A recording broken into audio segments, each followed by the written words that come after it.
Assalamualaikum warahmatullahi wabarakatuh. Perkenalkan, nama saya Kintano Vika Aryudenza, Prodi D3 Manajemen Transportasi Perkeretaapian. Di sini saya akan menjelaskan tentang bagaimana cara menghidupkan lokomotif. Biasanya masinis menerima lokomotif dingin. Akan tetapi, biasanya lokomotif itu di-start oleh petugas daily check. Jadi masinis menerima sudah dalam keadaan menyala. Akan tetapi masinis juga harus bisa menghidupkan lokomotif. Nah, di sebelah sini ada engine console switch, ada pilihan run, isolate, dan start. Ketika lokomotif akan dinyalakan, maka engine console switch ini yang digunakan adalah di bagian start. Nah, di bawah sini ada perangkat untuk baterai dibuka kemudian dinaikkan, setelah itu ditutup lagi. Nah, di sini biasanya ada circuit breaker. Ini di lokomotif asli. Circuit breaker ini dinaikkan dari kiri ke kanan. Biasanya ada 9. Setelah itu terdapat pompa bahan bakar. Ini ditekan, nanti dia akan memompa bahan bakar sesuai dengan ketentuan yang telah diinginkan. Yang diinginkan di teknik T200 itu tekanan oli itu 35 PSI, tekanan minyak pelumas 30 PSI. Setelah itu bahan bakar sebesar 90 PSI atau setara dengan 460 kPa. Setelah dinyatakan memenuhi standar T200, maka lokomotif bisa dinyalakan dengan menekan tombol start pada bagian engine console switch. Kemudian mesin akan menyala. Nah, ketika mesin menyala kan sebelumnya mesin ini mati. Maka dari itu angin yang ada di dalam reservoir kosong. Oleh karena itu kita harus menunggu agar angin di main reservoir ini terisi penuh.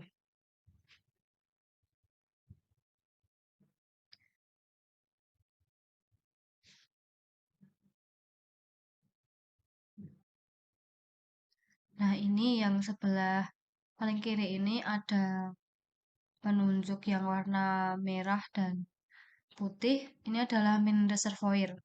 Jadi yang warna merah itu biasanya 110 sampai 125 PSI atau setara dengan 7 sampai 8,5 bar.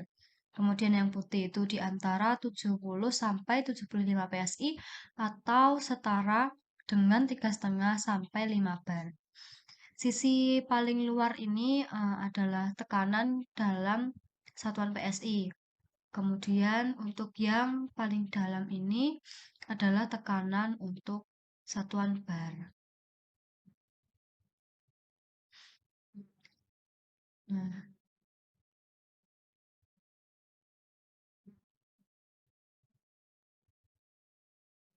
Nah, selanjutnya ini adalah silinder brake untuk yang warna merah dan putih untuk pipa abar.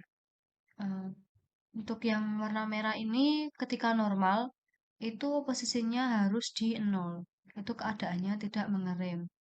Jika direm itu antara 3 sampai 5 bar atau antara 0 sampai 70 PSI. Itu ketika remnya mengikat.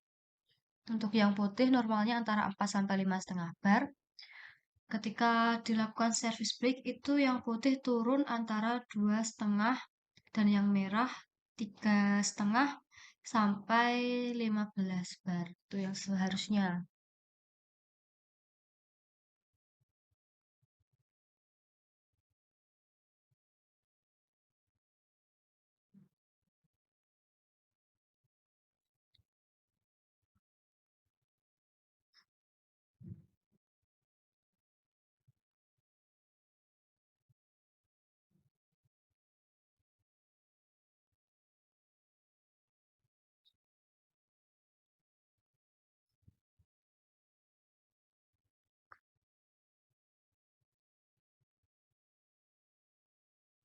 Kemudian ini ada speedometer.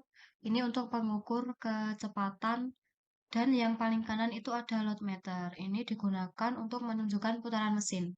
Ketika masinis mengoperasikan throttle itu menambah tenaga itu antara 0 sampai 6. Itu yang semestinya.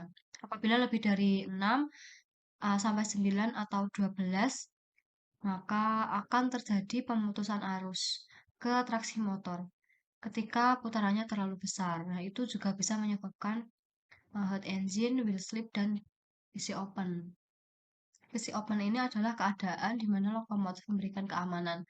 PC open untuk memutus aliran listrik ke bagian traksi motor atau engine. Setelah itu pengereman akan bekerja.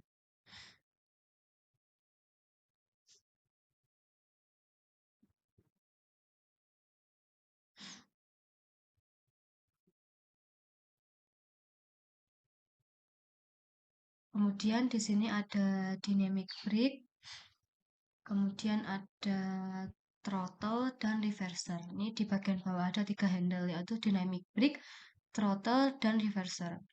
Dynamic brake ini untuk mengurangi laju lokomotif. Putaran traksi motor kan normalnya ke depan. Nah, untuk memperlambat maka diputar berlawanan untuk mengurangi laju lokomotif ini.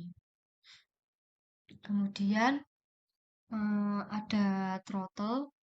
Throttle itu yang di bawahnya. Nah, itu throttle ini untuk menambah tenaga. Jadi, tenaga dari putaran mesin ini ditentukan oleh throttle.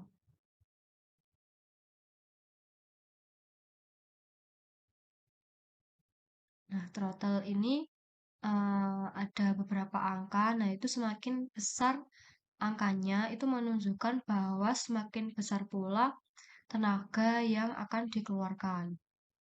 Kemudian di bawahnya lagi ada gagang reverser, ini menentukan gerak atau laju arah lokomotif. Ketika maju ke depan maka diarahkan ke depan, dan gitu pun sebaliknya. Ketika ke belakang maka akan diarahkan ke belakang.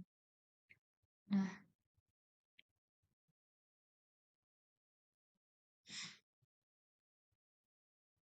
kemudian ada klakson lokomotif.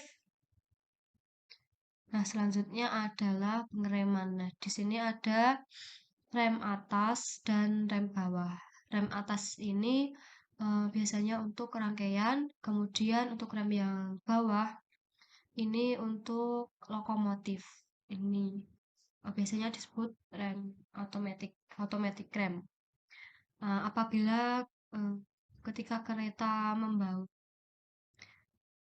rangkaian atau lokomotif membawa rangkaian, itu yang digunakan adalah rem yang independent rem, itu yang atas. Jadi kereta berhenti di stasiun untuk stacking hand rem agar lokomotif dan kereta tidak menggelundung, tidak menggelinding, maka yang dipakai itu independent rem. Kemudian ini ada switch in dan switch out, digunakan misalnya lokomotif double traksi. Ketika lokomotif di depan maka diarahkan ke in, dan ketika lokomotif di belakang atau di nomor 2 maka diarahkan ke out.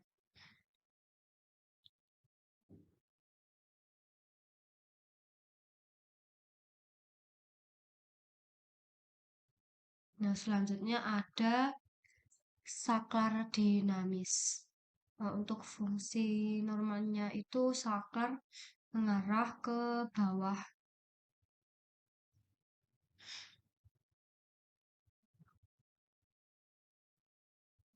Hmm.